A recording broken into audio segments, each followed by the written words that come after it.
Hey everyone, it's Anthony from Pretty Print here.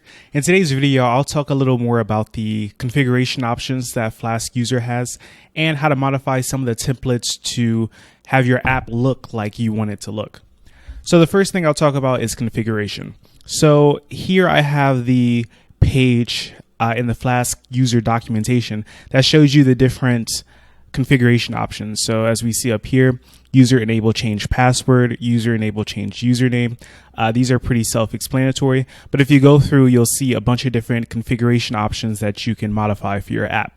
So one that you've probably seen me use already in the first video was enabling the email. I disabled it because by default it is enabled. So I disabled it because I don't have my email set up, but in the second video I removed that because I wanted to have emails.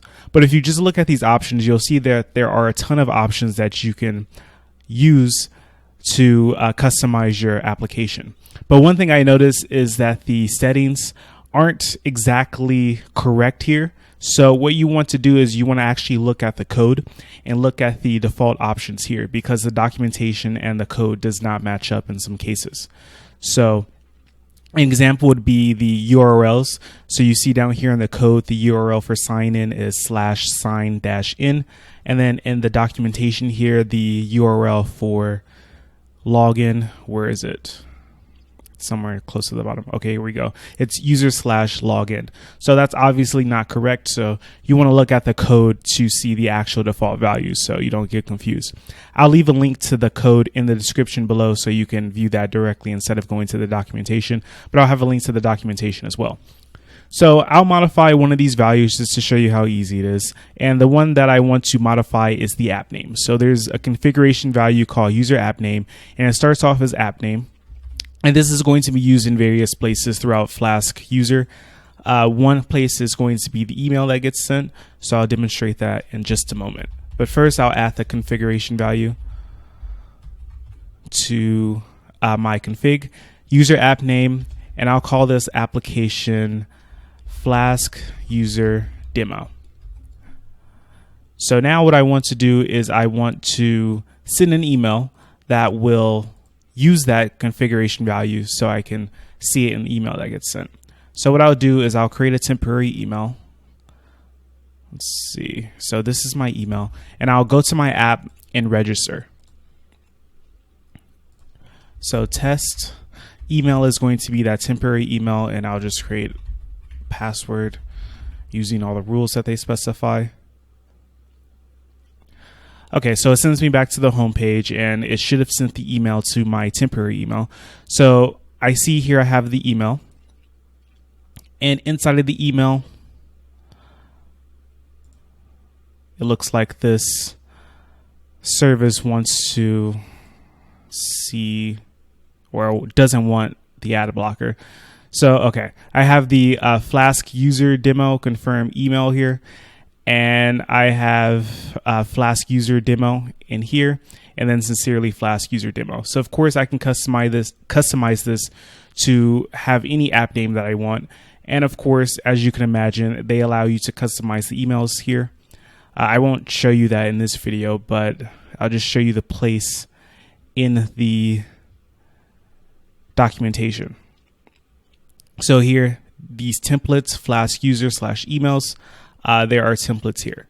So speaking of templates, what I want to show you is how to customize the templates for your app. So if I go to user/sign-in again, this is the template that I'm working with. But if I don't want to use this template, then I can customize it. So looking at the code here, I have the templates folder, and the way that Flask-User works is it will look in your templates folder first for file names that match exactly these. So like base, and then if you go to Flask-User, all these emails is the same. And if it finds those in your project directory for your app, it will use those. If it doesn't find them, then it will go into the libraries template folder and use those templates. So the default template is already in Flask-User, and if you want to override it, you simply create a file with the exact same name. So one way to start is by simply copying the file that you want to modify. So I'm going to modify the base.html, and this is assumed to be the base for your entire app, so not just Flask admin. So this would probably be the one that's modified the most heavily. So I'll create a templates directory here, and I'll create a base.html file. And to verify that this is different, I'll change the name of the app. So instead of saying my app right there, I'm going to say Flask-User demo. And let's see if I can get it to appear. I may have to restart my app because I noticed some issues with adding a template file. So I've restarted my app, and let's see if it changes now. And it does. So Flask-User demo is now the header because I modified the template file. So now that I have this template in my directory, it would only look at this one and ignore the default template. So another thing I can do is I can create another template where I modify, let's say, the sign-in screen. So I need the Flask user directory. I believe it's _user. Yes. And then I'll modify the login one. So this is the login one. So I'll take the code and copy it here and place it in the Flask user directory.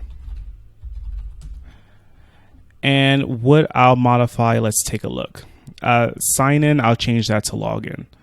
So where is sign in? Here we go. Login. And I may have to restart the app again. So once that restarts, I'll refresh the page, and I see login is there instead. So one last thing I'll show you is how to send the user to the correct page. If you notice before, the flash was showing after I went back to the sign-in page whenever I registered a user.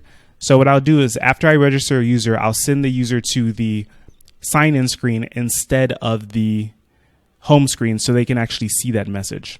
So I need to look for the configuration value that handles sending users to different screens. So let's see if I can find that.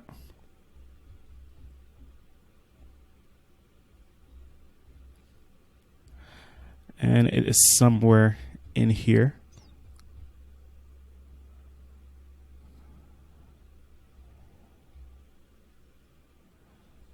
Let's take a look at the settings then.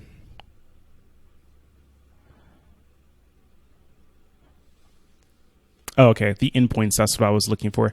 So the endpoints here, so I'm looking for after register. Here we go. After register, it sends it to the login, or excuse me, the home endpoint instead of the login endpoint. So what I want to do is change this to be the login endpoint. So that looks like a variable. So let's see where that value is coming from. But I'll copy that. Login endpoint is user.login. So I'll go to my app. I'll add that as a configuration value. Config. After register endpoint, user.login. And let's see if that works. So the app should have restarted with that one. And I'll register again. Test2.